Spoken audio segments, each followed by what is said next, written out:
While regular armies like our own grit it out on the streets of Iraq for army rations and soldiers' pay, for the new breed of private military consultants, commercial soldiers, business couldn't be better. 1,000 to 1,500 US a day, is that pretty accurate? No, it's not. No, not at all. It's quite an exaggeration, actually.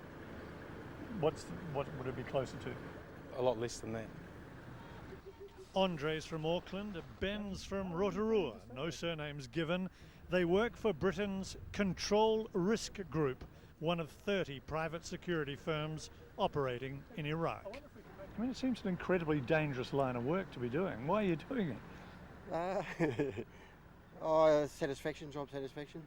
Something I've been trained with in the past and just haven't had time to use or haven't had the opportunity, so opportunity comes up, so you just take it while it's here. Yeah. You only live once. New Zealander John Tyrrell was a private contractor and engineer. He was killed this week in the northern city of Kirkuk. His death and the grisly slaying of Nick Berg, an American engineer, sent out a chilling reminder of the dangers foreign workers face here. Does it make you reconsider what you're doing? Oh, not really, no. Occupational hazard, I guess, if anything.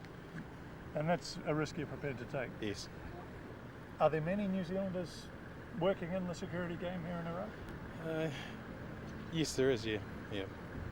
They are among 20,000 privateers in Iraq. Next to the Americans, they are the second largest military force in country. Risk's a risk, and it's not all that bad, really. The majority of the people here want us here. It's the minority that don't, and that's where the problems are. They're not here for Queen and country, they're in it for money and the buzz. In all honesty, I guess you could say it is dangerous, it's frightening, but it could be exciting at the same time. Andre and Ben protect British diplomats and businessmen. They're daily running the gauntlet. What's your own gut feeling about the way things are going here? Pretty unstable. It's going to take years, just like like Timor and a few other places. It's an ongoing battle. An American beheaded, a New Zealander, one of several murdered. It's been a sobering week for private contractors here. Still, for the big security companies, there are more applicants than jobs to fill. Such is the business of war in Iraq. Cameron Bennett, One News, Basra. New Zealand Army plumbers, electricians, carpenters, sizing up the needs at the A&E, Basra's main teaching hospital. And I think this is the surgeon's bench. I think it's going to be replaced as well because it's not in the best shape. I mean, it's not really fit for a surgeon, is it? So. Rewiring, repairing. The plan is to do what they can, all part of their humanitarian and reconstruction mandate. A bit different to New Zealand. It's not quite as tidy. The Kiwi engineers contingent took over from the first deployment in March. Since then, they've seen the security situation deteriorate and their own performance come under fire.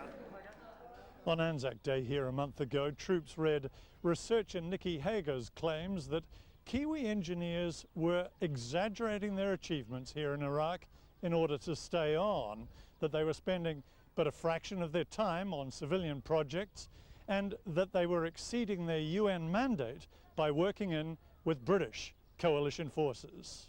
Obviously doesn't do anything for morale. The guys get a little bit titchy about it, and they get a bit annoyed with comments like that because at the end of the day we know what's going on here and they don't. So you feel it's misrepresenting what you're doing here? Yes, I do. Yeah.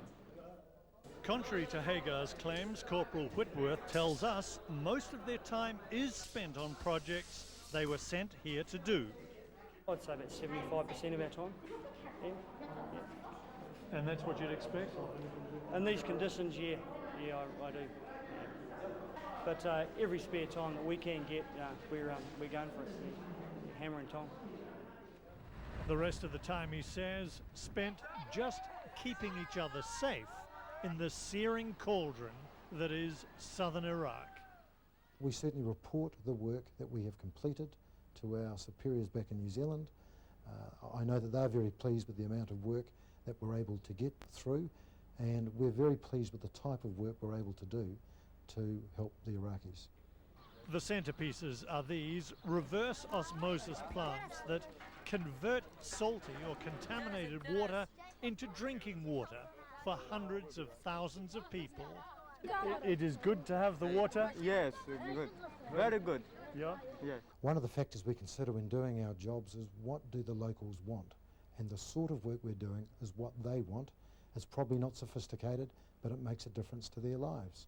The contingent is due to withdraw in September, but whether it stays the distance will all depend on the highly volatile turn of events here in Iraq in the weeks and months ahead. Cameron Bennett, One News, Basra.